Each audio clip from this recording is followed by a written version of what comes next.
ಈಗ ಏನು ಕಾಡುಗೊಲ್ಲರು ನಿಗಮನ ಸ್ಥಾಪನೆ ಮಾಡಲಿಕ್ಕೆ ಸರ್ಕಾರ ಇವತ್ತು ಮುಂದಾಗಿದೆ. ಜೊತೆಗೆ ಕ್ಲಾರಿಫಿಕೇಶನ್ಸ್ ಏನು ಬಂದಿದೆ ದಯಮಾಡಿ ಕೊಟ್ಟ ತಕ್ಷಣ ಇಮಿಡಿಯೇಟ್ ಕೇಂದ್ರಕ್ಕೆ ನಾವೆಲ್ಲರೂ ಕೂಡ ಒತ್ತಾಯ ಹಾಕಿ ಅದನ್ನ ಕಾಡುಗೊಲ್ಲರಿಗೆ ಸೇರಿಸುವಂಥದ್ದು ಮಾಡೋಣ. ಜೊತೆಗೆ ಆ ನಿಗಮಕ್ಕೆ ಏನಾಗಿದೆ, ಲಾಟ್ರಿ ಮುಖಾಂತರ 1-2 ಬೋರ್ವೆಲ್ಸ್ ಇವೆಲ್ಲ ಕೊಡ್ತಾ ಇದ್ದಾರೆ, CS ಆಯ್ಕೆ ಮಾಡ್ತಾ ಇದ್ದಾರೆ. ಇದೆಲ್ಲಿ ವಿಪರ್ಯಾಸ. ಆ ಸಮಾಜದಲ್ಲಿ ಇರ್ತಕ್ಕಂಥವ್ರು ಡೌನ್ ಟು ಅರ್ತ್ ಕಾಡುಗೊಲ್ಲರು ಅಂದ್ರೆ ಅವರು ಇದರಲ್ಲಿ ಅಡವಿಯಲ್ಲಿ ವಾಸ ಮಾಡುವಂತ ಭಾವನೆ.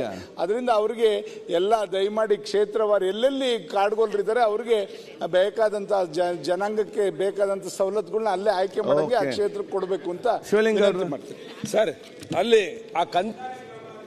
ಈ ಕಾಡುಗೊಲ್ಲರುಗಳು ಎಲ್ಲಿ ವಾಸ ಮಾಡ್ತಾರೆ ಆ ಹಟ್ಟಿಗಳಲ್ಲಿ ಕಂದಾಯ ಗ್ರಾಮ ಅಂತ ಇಲ್ಲಿವರೆಗೂ ಘೋಷಣೆ ಆಗಿಲ್ಲ. ಸರ್ಕಾರ ಅದಕ್ಕೆ ಆದೇಶ ಮಾಡಿದೆ. ಅವ್ರಿಗೆ ಹಕ್ಕುಪತ್ರಗಳು ವಿತರಣೆ ಆಗ್ತಿಲ್ಲ. ಅವ್ರಿಗೆ ಅಲೆಮಾರಿ ಸಮಾಜದಲ್ಲಿ ಮನೆಗಳು ಬಂದಿದೆ.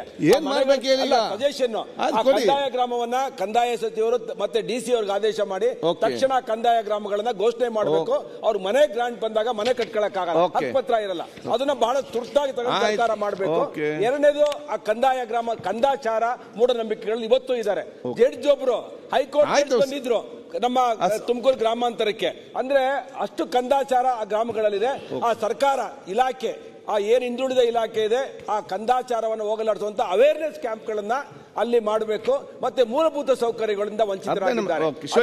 ಮಿನಿಮಮ್ 1000 ಈ ಬಜೆಟ್ ಅಲ್ಲಿ ಮುಖ್ಯಮಂತ್ರಿಗಳು ಹಿಂದುಳಿದ ನಾಯಕ ಅಂತ ಹೇಳಿ ಭಾಷಣ ಮಾಡಬೇಡಿ, ಸಲಹೆ ಕೊಡಿ, ರಾಜಕೀಯವಾಗಿ ತಗೊಂಡು ಹೋಗಬೇಡಿ. ಏನು 4 ಕೋಟಿ ಜಾಸ್ತಿ ಆಗೋದಿಲ್ಲ, ಎಲ್ಲ ಓದು ನೋಡುವವರಿಗೆಲ್ಲ ಗೊತ್ತಾಗ್ತದೆ ಬರೀ ಭಾಷಣ ಅಂತ ಹೇಳಿ. ಅಧ್ಯಕ್ಷರೇ, ಈಗ ನಾನು ಸಚಿವರಲ್ಲಿ ವಿನಂತಿ ಮಾಡ್ಕೊಳ್ಳೋದಿಷ್ಟೇ, ಹಿಂದೆ ಅಲಮಾರಿ ಅರೆ ಅಲಮಾರಿ ಅಂತಕ್ಕಂಥದ್ದು ಹಿಂದುಳಿದ ವರ್ಗದಲ್ಲಿ ಅದು ಸೇರಿತ್ತು. ಅದು ಈಗ ಸೇರ್ಪಡೆಯಿಂದ ಕೈ ಬಿಟ್ಟಿದ್ದಾರೆ ಅಂತೇಳಿ ಈ ಸಾರಿಯ ನೀವು ಅಲ್ಲಿಗೆ ಜಿಲ್ಲಾಧಿಕಾರಿಗಳಿಗೆ CS ಅಧ್ಯಕ್ಷತೆಯಲ್ಲಿ ಅದರ ಸೌಲಭ್ಯಗಳ ವಿತರಣೆ ಕಳಿಸಿದಿರಿ. ಅದನ್ನು ತೆಗೆದು ಶಾಸಕರು ಜವಾಬ್ದಾರಿಯುತವಾಗಿ ಅವರ ಅನುದಾನವನ್ನೂ ಸೇರಿಸಿ ಆ ಹಟ್ಟಿಗಳನ್ನು ಮೂಲಭೂತ ಸೌಲಭ್ಯಗಳ ಜೊತೆಗೆ ಅವರಿಗೆ ನಾಗರಿಕ ಸೌಲಭ್ಯಗಳನ್ನು ನಾವು ಕೊಡಬೇಕಾಗಿದೆ. ಅದು ಶಾಸಕರ ಅಧ್ಯಕ್ಷತೆಯಲ್ಲೇ ಅಭಿವೃದ್ಧಿ ನಿಗಮ ಆ ಅಭಿವೃದ್ಧಿ ವ್ಯವಸ್ಥೆ ಇರಲಿ ಅಂತಕ್ಕಂಥದ್ದು ನನ್ನ ಸಚಿವರಲ್ಲಿ ಒಂದು ಮನವಿ. ಅದರ ಜೊತೆಗೆ ಕಳೆದ ಸಾರಿಯಿಂದ ನಮ್ಮ ಸರ್ಕಾರ ಬಂದ ಮೇಲೆ ಈ ಒಂದು ಅಲಮಾರಿ ಜನಾಂಗಕ್ಕೆ ಯಾವುದೇ ಸೌಲಭ್ಯಗಳು ದೊರೆತಿಲ್ಲ. ಕೇವಲ 1-2 ಗಂಗಾ ಕಲ್ಯಾಣ ಕೊಡೋದ್ರಿಂದ ಅದು ಅವರಿಗೆ ಗೊತ್ತೇ ಇಲ್ಲ. ನಾವು ಅಲಮಾರಿ ಸೇರಿದ್ವಿ, ನಾವು ಹಾಕ್ಬೇಕು ಅರ್ಜಿ ಅನ್ನೋದು ಗೊತ್ತಿಲ್ಲ. ನಾವು ಕಾಡುಗೊಲ್ಲರಿಗೆ ಪ್ರತ್ಯೇಕವಾಗಿ ಬರುತ್ತೆ ಅಂತಕ್ಕಂಥ ಭಾವನೆಯಲ್ಲಿದ್ದಾರೆ. ಅದು ಬೇಡ.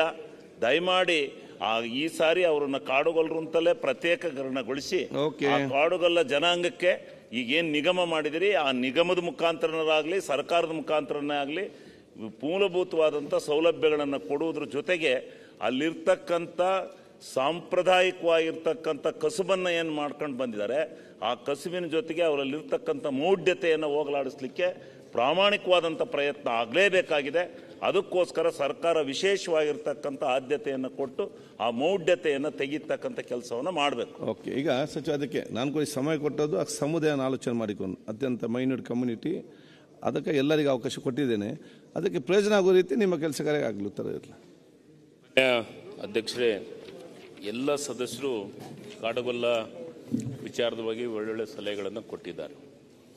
ಕಾಡುಗೊಲ್ಲ 2018ರಲ್ಲಿ ಹಿಂದುಳಿದ ವರ್ಗಕ್ಕೆ ಸೇರ್ತಿದ್ದು, ಪ್ರವರ್ಗ 1ಕ್ಕೆ ಸೇರಿತು. ಇದಾದಮೇಲೆ ಎಷ್ಟಿಗೆ ಸೇರಿಸಬೇಕು ಅಂತ ನಿರ್ಧಾರಗಳಾಗಿ ಇಲ್ಲಿಂದ ಕೇಂದ್ರ ಸರ್ಕಾರಕ್ಕೆ ಹೋಗುವಂಥದ್ದಾಯಿತು ಮಾನ್ಯ ಅಧ್ಯಕ್ಷರೇ. ಆದರೆ ಈಗ ಕಾಡುಗೊಲ್ಲ ಅಂತ ಎಲ್ಲೆಲ್ಲಿ ಸರ್ಟಿಫಿಕೇಟ್ ಕೊಡಬೇಕಾಗಿದೆ ತಕ್ಷಣ ಅದಕ್ಕೆ ಸಂಬಂಧಪಟ್ಟಂಥ ಅಧಿಕಾರಿಗಳಿಗೆ ಸೂಚನೆಯನ್ನು ಕೊಡುವಂಥ ಕೆಲಸವನ್ನು ಮಾಡ್ತೀವಿ ನಿಶ್ಚಿತವಾಗಲಿ. ಈಗಾಗಲೇ ಬೆಳಗಾವಿ ಅಧಿವೇಶನದೊಳಗೆ ಅದು ಒಂದು ಸಮುದಾಯ ಹೋರಾಟಕ್ಕಿದ್ದಂತೆ ನಾನೇ ಸ್ವತಃ ಹೋಗಿ ಭೇಟಿಯಾಗಿ ಸಂಬಂಧಪಟ್ಟವರಿಗೆ ಈಗಾಗಲೇ ಹೇಳಿದ್ದೀವಿ. ಬೇರೆ ಬೇರೆ ಚಿತ್ರದುರ್ಗ, ತುಮಕೂರು ಆ ಜಿಲ್ಲೆಗಳಿಗೆ ಈಗಾಗಲೇ ಆಗ್ತಾಯಿದೆ. ಬೇರೆ ಜಿಲ್ಲೆಗಳಿಗೂ ಸಮಸ್ಯೆಗಳಾಗ್ತದೆ, ಅದು ಸರಿ ಮಾಡುವಂಥ ಕೆಲಸ. ಆದರೆ ಮಾನ್ಯ ಅಧ್ಯಕ್ಷ, ಕಾಡುಗೊಲ್ಲ ಸಮುದಾಯ ಎಷ್ಟಿಗೆ ಸೇರಿಸಬೇಕು ಅದಕ್ಕೆ ನಮ್ಮ ಜಯಚಂದ್ರ ಸಾಹೇಬರು ಹೇಳಿದರು. ಕೆಲವೊಂದು ಕ್ಲಾರಿಫಿಕೇಷನ್ ಬಂದಿದ್ದಾವೆ, ಆ ಕ್ಲಾರಿಫಿಕೇಷನ್ ಮಾಡಿ ಕಳಿಸ್ಬೇಕು. ನಮ್ಮ ಹಿಂದುಳಿದ ವರ್ಗದಾಗಿದ್ದಾಗ ಮಾತ್ರ ನಾವು ಕ್ಲಾರಿಫಿಕೇಷನ್ ಕೊಡ್ಸೋಕ್ಕೆ ಸಾಧ್ಯತೆ. SC ಮತ್ತು STಗೆ ಸೇರಿಸುವಂಥ ಪ್ರಕ್ರಿಯೆ ಪ್ರಾರಂಭ ಆದರೆ ಆವಾಗ ನಾವು ಹಿಂದುಳಿದ ವರ್ಗದವ್ರು ಸಂಬಂಧಪಡೋಲ್ಲ. ಸಮಾಜ ಕಲ್ಯಾಣ ಇಲಾಖೆಯಿಂದ ಆ ಪ್ರಕ್ರಿಯೆ ಪ್ರಾರಂಭ ಆಗಿದೆ. ಈಗ ಅವ್ರ ಜೊತೆಗೂ ನಾನು ಮಾತಾಡಿದ್ದೀನಿ. ನಮ್ಮ ಇಲಾಖೆ ಮಂತ್ರಿಗಳಾದಂಥ ಮಾದೇವಪ್ಪ ಸಾಹೇಬ್ರಿಗೆ ಹೇಳ್ತೀನಿ, ಅವ್ರ ಸೆಕ್ರೆಟರಿಗೆ ಈಗಾಗಲೇ ಮಾತಾಡಿದ್ದೀನಿ ನಾನು. ಅದಕ್ಕೆ ಆ ಪ್ರಕ್ರಿಯೆ ಅವರು ಆ ಇಲಾಖೆಯಿಂದ ಮಾಡ್ತಾ ಇರೋದು. ನಮ್ಮ ಹಿಂದುಳಿದ ವರ್ಗ ಇಲಾಖೆಯವರಿಗೆ ಇರೋವರೆಗೂ ಅದನ್ನು ಏನೇನು ಸಲಹೆಗಳನ್ನು ಕೊಟ್ಟಿದ್ರೆ ಅದನ್ನು ಮಾಡ್ತೀವಿ. ಅದರ ಜೊತೆಗೆ ಮತ್ತೆ ಮೊನ್ನೆ ಅಧ್ಯಕ್ಷರೇ ಇನ್ನೊಂದು ವಿಚಾರವನ್ನು ಹೇಳಿದರು, ಏನು ಈ ಕಾಡುಗೊಲ್ಲ ಅಭಿವೃದ್ಧಿ ನಿಗಮ ನಮ್ಮ ಇಲಾಖೆಯಲ್ಲಿ 11 ಅಭಿವೃದ್ಧಿ ನಿಗಮಗಳಿದಾವೆ. ಇದು ಒಂದು ಈಗಾಗಿದೆ. ಇದನ್ನು ಪ್ರಸ್ತಾವನೆ ಸತತವಾದ ಪ್ರಯತ್ನ ಒಂದು ರಿಜಿಸ್ಟರ್ ಮಾಡಬೇಕು, ಕೇಂದ್ರ ಸರ್ಕಾರದಾಗ ಒಂದು ರಿಜಿಸ್ಟರ್ ಮಾಡಿ ನಾವು ಈ ಸತಿ ಅದನ್ನು ಪ್ರಯತ್ನ ಮಾಡಿ ಈ ಸತಿ ಕಂಪ್ಲೀಟ್ ಮಾಡಿದ್ದೀವಿ ಮಾನ್ಯ ಅಧ್ಯಕ್ಷರೇ. ಈ ವರ್ಷ ಮುಂದಿನ ವರ್ಷದೊಳಗೆ ಮುಖ್ಯಮಂತ್ರಿಗಳಿಗೆ ನಾವು ಈಗಾಗಲೇ ಬೇಡಿಕೆಯನ್ನು ಇಟ್ಟಿದ್ದೀವಿ. ನಮ್ಮಲ್ಲಿ ಕಾಡುಗೊಲ್ಲ ಅರೆಮಾರಿ ಅದು ಒಂದು ಬೇರೆ, ಕಾಡುಗೊಲ್ಲ ಅಭಿವೃದ್ಧಿ ನಿಗಮಕ್ಕೂ ಸಪ್ರೇಟ್ ಆದಂಥ ಅನುದಾನವನ್ನು ಕೊಡಬೇಕು ಅಂತ ಈಗಾಗಲೇ ಬೇಡಿಕೆಯನ್ನು ಇಟ್ಟಿದ್ದೀವಿ. ನಾವು ಅವರಿಗೆ ವಿದೇಶ ವ್ಯಾಸಂಗ ಇರ್ಬೋದು, ಸಾರಥಿ ಇರ್ಬೋದು, ಮತ್ತು ಗಂಗಾ ಕಲ್ಯಾಣ ಇರ್ಬೋದು. ಅದರ ಜೊತೆಗೆ ನಾನು ಕೆಲವೊಂದಿಷ್ಟು ವಿಚಾರಗಳನ್ನು ಚರ್ಚೆಯನ್ನು ಮಾಡಿದ್ದೀನಿ. ಅವರು ಅತಿ ಹೆಚ್ಚು ಕುರಿಗಳನ್ನು ಕಾಯುವಂಥ ಕೆಲಸವನ್ನು ಮಾಡ್ತಾರೆ. ಆ ಕುರಿಗಳಿಗೆ ಅವರು ಅಲೆಮಾರಿಗಳು ಬೇರೆ ಬೇರೆ ಊರಿಗೆ ಹೋಗುವಂಥ ಕೆಲಸ ಮಾಡ್ತಾ ಇರ್ತಾರೆ. ಅಂಥವ್ರಿಗೆ ಕುರಿ ಹಟ್ಟಿಯನ್ನು ಮಾಡ್ಲಿಕ್ಕೂ ಇದರೊಳಗೆ ಪ್ರಾವಿಷನ್ ಮಾಡಬೇಕಂತ ಚಿಂತನೆ ಇಲಾಖೆಯಲ್ಲಿ ಈಗಾಗಲೇ ಆಗ್ತಾ ಇದೆ ಮಾನ್ಯ ಅಧ್ಯಕ್ಷರೇ. ಅದಕ್ಕೆ ಏನು ಸಲಹೆಗಳನ್ನು ಕೊಟ್ಟಿದ್ದಾರೆ ಅದು ಒಂದು ನನಗೆ ಎಷ್ಟಿಗೆ ಸೇರಿಸುವಂತದ್ದಿರೋದ್ರಿಂದ ಅದು ಸಮಾಜ ಕಲ್ಯಾಣ ಇಲಾಖೆ ನೋಡ್ತಾ ಇದೆ. ಅದಕ್ಕೂ ನಾನು ಮಂತ್ರಿಯಾಗಿ ಸಮಾಜ ಕಲ್ಯಾಣ ಅವರಿಗೂ ಹೆಚ್ಚಿನ ವಿಡಿಯೋಗಳಿಗೆ ಪ್ರತಿಧ್ವನಿ ಯೂಟ್ಯೂಬ್ ಚಾನೆಲ್ ಸಬ್ಸ್ಕ್ರೈಬ್ ಮಾಡಿ, ಬೆಲ್ ಐಕಾನ್ ಕ್ಲಿಕ್ ಮಾಡಿ.